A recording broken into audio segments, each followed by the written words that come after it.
যখনই শীত বিদায় নিতে শুরু করে তখন কিন্তু উপহার হিসেবে কয়েকটি রোগ কিন্তু দিয়ে যায় আমাদের পেয়ারা গাছগুলোকে। এর মধ্যে সবথেকে ভয়ঙ্কর হচ্ছে অ্যানথ্রাকনোস।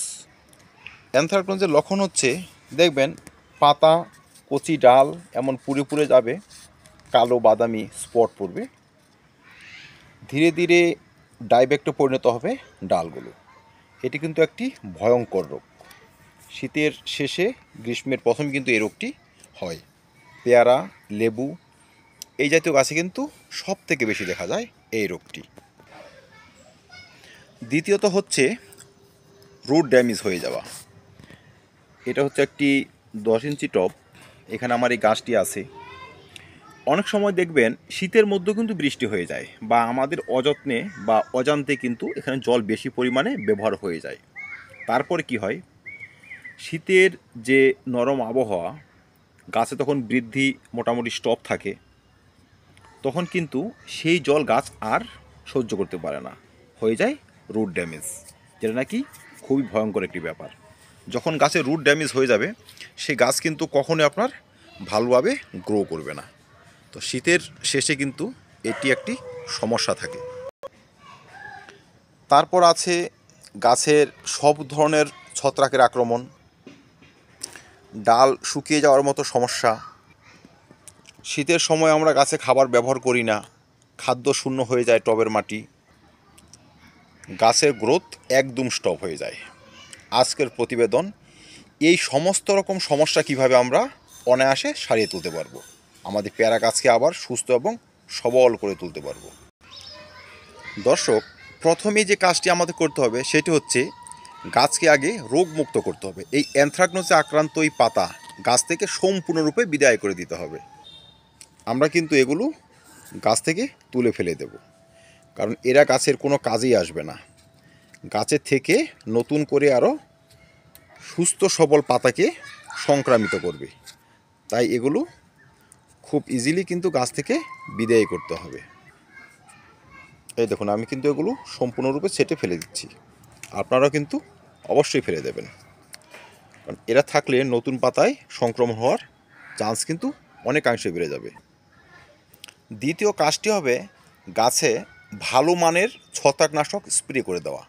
আমরা ব্যবহার করতে পারি ব্লাইটক্স, কপার অক্সিক্লোরাইড জাতীয় ফাঙ্গিসাইড, লিটারে 1.5 থেকে 2 গ্রাম করে গুলে 1 সপ্তাহ পর পর 3 বার স্প্রে করে দেব। তবে অ্যানথ্রাকনোসের এই সমস্যাগুলো গাছ থেকে কিন্তু বিদায় নেবে, গাছ আমাদের সুস্থ এবং সবল হয়ে যাবে। যদি হাতের কাছে ব্লাইটক্স না থাকে, আপনি কিন্তু ম্যানকোজেব গ্রুপের যে কোনো ছত্রাকনাশক স্প্রে করতে পারেন। সেক্ষেত্রেও একই হবে, লিটারে 2 গ্রাম করে গুলে 7 দিন পর পর 3 বার। যদি গাছে পোকার আক্রমণ দেখেন, পাতা কুঁকড়ে যাওয়া বা জাপ পোকা, চোষক পোকা, এই সমস্ত সমস্যা দেখেন, আপনারা কিন্তু ভালো মানের একটি ইনসেকটিসাইড স্প্রে করে দেবেন। ব্যবহার করতে পারেন প্রোফেক্স সুপার বা ইমিডাক্লোরোপিড গ্রুপের ইনসেকটিসাইড। প্রোফেক্স সুপার যদি ব্যবহার করেন, লিটারে 1.5 ml করে গুলে 15 দিন পর পর 2 থেকে 3 বার ব্যবহার করবেন, দেখবেন অনায়াসে সে সমস্ত পোকা দূর হয়ে যাবে গাছ থেকে। এবার আসি রুট ড্যামেজের কথায়। অনেক সময় কিন্তু রুট ড্যামেজ হয়ে যায়। আমার এই গাছটি আমি রিপোর্ট করে দিয়েছি।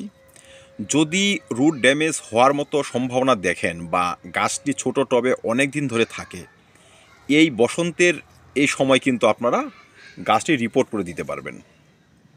যে পাত্রে থাকবে তার থেকে একটু বড় সাইজের পাত্রে কিন্তু গাছটি রিপোর্ট করে দেবেন। আর রিপোর্ট করার সময় পুরনো ড্যামেজ হওয়া যে এই শিকড়গুলো থাকবে সেগুলো সম্পূর্ণ ছেটে ফেলে দেবেন। দেখবেন নতুন বর্ষা আসতে না আসতে গাছ কিন্তু ইজিলি গ্রো করবে। শিকড় কাটা যদি 2-4টে কেটেও যায়, সে সমস্ত কোনো সমস্যাই হবে না। শেষে আসবো ভালো একটি খাবার ব্যবহারের, কারণ শীতের এই সময় কিন্তু গাছে কোনো ধরনের খাবার ব্যবহার আমরা করিনি। শীতকালে গাছ এমনিতেই ডরমেন্সিতে ছিল, তাই খাবার ব্যবহার করা হয়নি।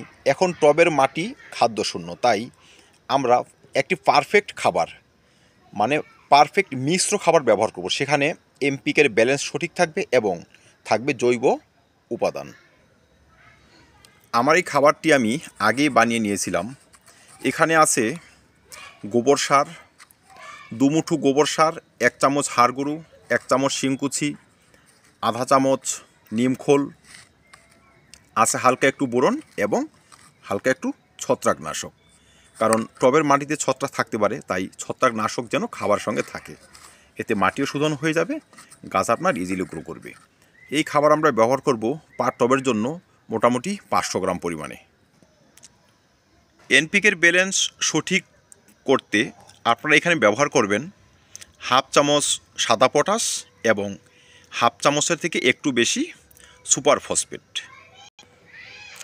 যেহেতু গোবর সার এবং অন্যান্য জৈব খাবার এখানে ব্যবহার করা হয়েছে, সেহেতু আমি নাইট্রোজেন ব্যবহার কথা বলবো না, কারণ সে সমস্ত খাবারে পর্যাপ্ত পরিমাণে নাইট্রোজেন এমনিতেই থাকে। গাছের সুস্থ বৃদ্ধির জন্য আমরা কিন্তু অর্গানিক এই সুষম খাদ্যটি একটু ব্যবহার করতে পারি। এটি ব্যবহার করতে পারি 4 চামচের আধা চামচ পরিমাণ। অনেক সময় দেখা যায় গ্রীষ্মের প্রথম থেকেই কিন্তু এই সমস্ত গাছে ফ্লাওয়ারিং স্টার্ট হয়। তাই আমাদের সম্পূর্ণ সুষম খাদ্য ব্যবহারের সঙ্গে সঙ্গে ভালো মানের একটি পিজিআর কিন্তু ব্যবহার করা চলে বা প্রয়োজনও পড়ে। এতে গাছে যেমন বৃদ্ধি হবে, তেমন নতুন ফুল আসতে সাহায্য করবে। তাই আমরা ব্যবহার করতে পারি মিরাকুলানের মতো ভালো মানের একটি পিজিআর। যদি মিরাকুলান ব্যবহার করেন লিটারে 1.5 ml, 15 দিন পর পর 3 বার ব্যবহার করবেন, দেখবেন গাছে ফুল এবং ফলে ভরে থাকবে। তো দর্শক, রোগাক্রান্ত অবহেলায় পড়ে থাকা গাছ নিয়ে অবহেলা করলে হবে না, তার সঠিক যত্ন করতে হবে, সঠিক পরিচর্যা করতে হবে, তবেই অসুস্থ এই গাছ সুস্থ হয়ে উঠবে এবং ফুলে এবং ফলে ভরিয়ে রাখবে আমাদের। তো পেয়ারা গাছ নিয়ে আজকে এই পর্যন্তই। দেখা হবে অন্য কোনো ভিডিওতে, অন্য কোনো টপিক নিয়ে। ভিডিওটি ভালো লাগলে লাইক এবং শেয়ার করবেন, চ্যানেলটি সাবস্ক্রাইব করে পাশে থাকবেন। যদি কমেন্ট থাকে কমেন্ট বক্সে কমেন্ট করে জানাবেন। ধন্যবাদ।